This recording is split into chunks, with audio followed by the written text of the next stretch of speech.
Doraemon को vultures के robots ने बंदी बना लिया है और डोरापिन को एक पुराने कारखाने में तोड़ मोड़ के फेंक दिया जाता है और डोरापिन की हालत बहुत ज़्यादा नाजुक हो जाती है। ये सभी के सभी लोग इस चिंता में थे कि डोरापिन बच भी पाएगा या नहीं, वो जिंदा भी होगा या नहीं।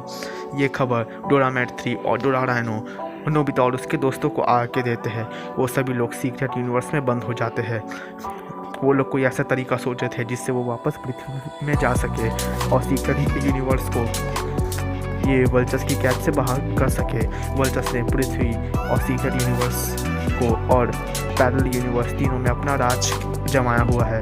हालांकि वो पृथ्वी में उतना इफेक्टिव नहीं है, लेकिन बहुत जल्दी हो जाएगा अगर नोबिता और उसके दोस्त कुछ ना करे तो। वो सभी लोग प्लान करने लगते हैं कि डोरेमोन और डोरापिन को कैसे बचाया जाए और वल्चर्स को वापस से कैसे ख़त्म किया जाए। पिछली बार की तरह वल्चर्स को ऐसे ही नहीं छोड़ देना है।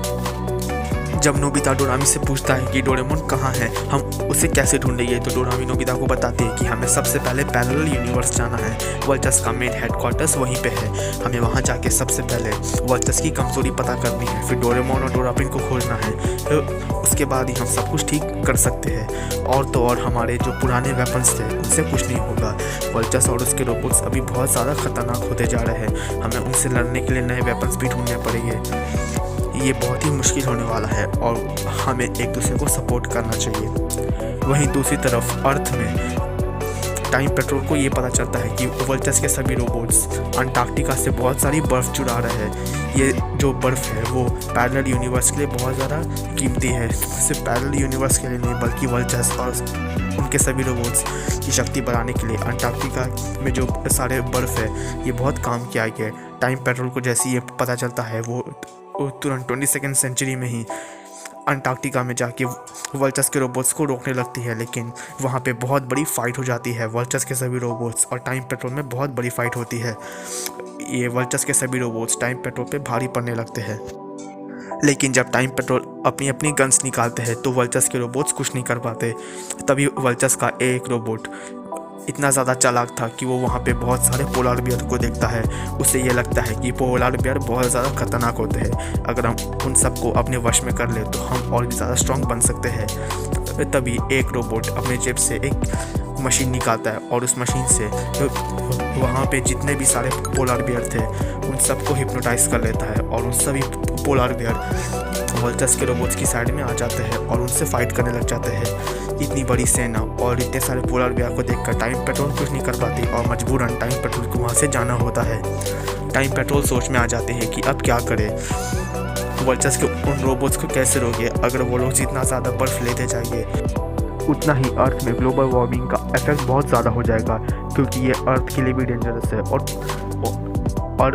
बाकी सब के लिए भी, क्योंकि इससे वल्चर्स के रोबोट्स ज़्यादा से ज़्यादा बर्फ़ लेकर और ज़्यादा इफ़ेक्टिव होते जाएंगे और अर्थ पे अगर बहुत सारी बर्फ़ कम होती जाएगी तो ग्लोबल वार्मिंग के भी असर ज़्यादा होंगे। इससे दोनों तरफ से खतरा है, एक तो ग्लोबल वार्मिंग से भी और वल्चर्स के रोबोट से भी। टाइम पेट्रोल आपस में डिस्कस करने लगती है कि हमें जल्द से जल्द मास्टर टेराडोई को ढूंढना होगा, हमें डोरेमोन को ढूंढना होगा, बाकी सारे कैट मॉडल रोबोट्स को ढूंढना होगा। आखिर वो सब कहाँ चले गए, 22वीं सेंचुरी पूरी तरह से तबाह हो गई है। तो वहीं पैरेलल यूनिवर्स में डोरेमोन को होश आ जाता है और वो देखता है कि वो एक जेल में बंद है और आगे बहुत सारे खतरनाक रोबोट्स खड़े हुए हैं। हे मुझे खोलो, जल्दी खोलो, तुम लोगों ने मुझे बंद क्यों किया है।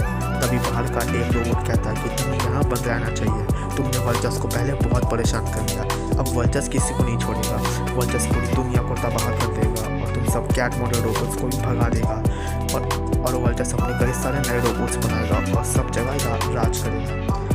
तभी डोरेमोन कहता है कि मेरे होते हुए ऐसा कुछ नहीं होगा, तो मुझे जल्दी खोलो वरना मैं खुद बाहर आकर सबको ख़त्म कर दूंगा। सभी रोबोट्स बाहर में जितने भी रोबोट्स थे वो सब डोरेमोन की बात में हंसने लगते हैं।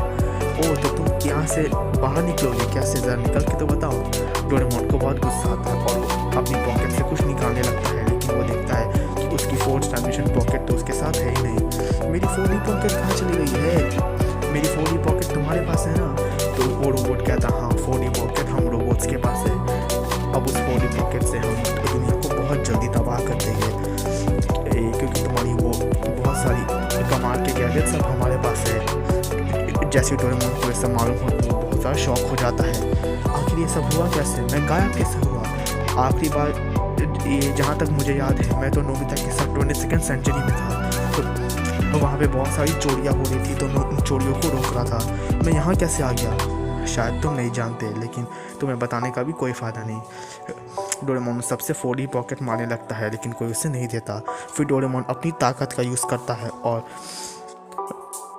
डोरेमोन जेल को तोड़ देता है। डोरेमोन उन सब पे हावी होने लगता है। वो उन सब से अकेले ही फाइट करने लगता है बिना किसी गैजेट की हेल्प लिए।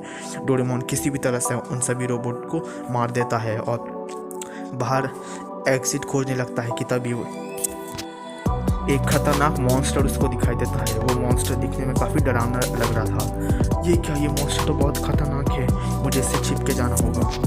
तो वहीं सीक्रेट यूनिवर्स में डोरामी अपने जेब से इनसाइडर मिरर निकालती है, जिससे वो पैरेलल यूनिवर्स में जा सके। लेकिन डोरामी ये देखती है कि वो पैरेलल यूनिवर्स में जा ही नहीं पा रही है। ये क्या, कहीं मेरा गैजेट ख़राब तो नहीं हो गया? हाँ, ये हम लोग जा क्यों नहीं पा रहे? सब लोग ट्राई करते हैं उस मिरर से पैरेलल यूनिवर्स में जाने के, लेकिन कोई वहाँ से जा ही नहीं पा रहा था। अब क्या करें, हम लोग पैरेलल यूनिवर्स में नहीं जा सकते, कैसे ढूंढेंगे हम डोरेमोन को? सब लोग बहुत ही टेंशन में आ जाते हैं, क्योंकि पैरेलल यूनिवर्स में जाने का सिर्फ एक ही रास्ता था, वो था पैरेलल मिरर।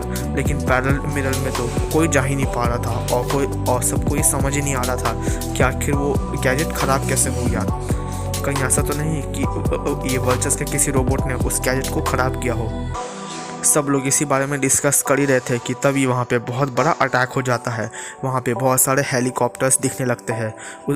उन हेलीकॉप्टर्स के अंदर बहुत सारे रोबोट्स और मॉन्स्टर्स थे, जो नोबिता और बाकी सब पे अटैक करने लगते हैं। डेंजर रोबोट 1 मैन आर्मी बन के उनसे फाइट कर रहा था और बाकी सबको बचा रहा था। बाकी सब लोग भी डेंजर रोबोट की हेल्प कर रहे थे उन सबसे फाइट करने में। लेकिन तभी एक मॉन्स्टर अपने जेब से एक गन निकालता है और उस गन से बहुत ही खतरनाक लेज़र निकलने लगती है। वो लेज़र सीधे जाके डोरामी की आँख में लगती है और डोरामी की आँख में जो सिस्टम था वो बहुत ही क्रैश हो जाता है।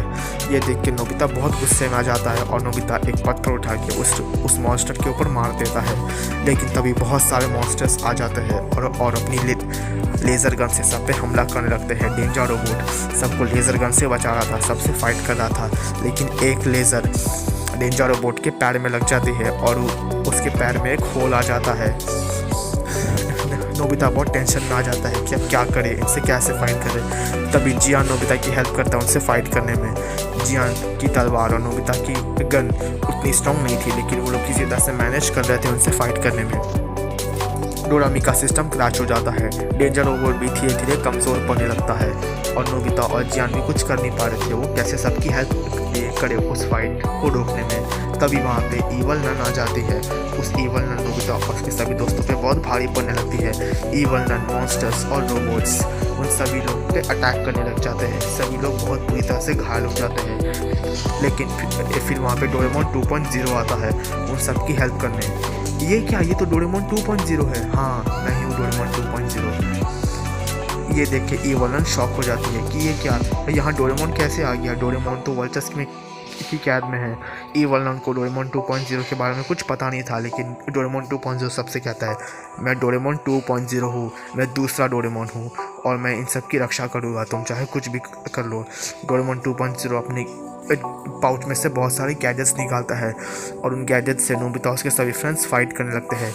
ईवल नन, वो रोबोट्स और सारे मॉन्स्टर दूर भागने लगते हैं। लेकिन तभी वहाँ पे कोल विच आ जाती है। अब क्या होगा आगे देखेंगे हम अगले एपिसोड में।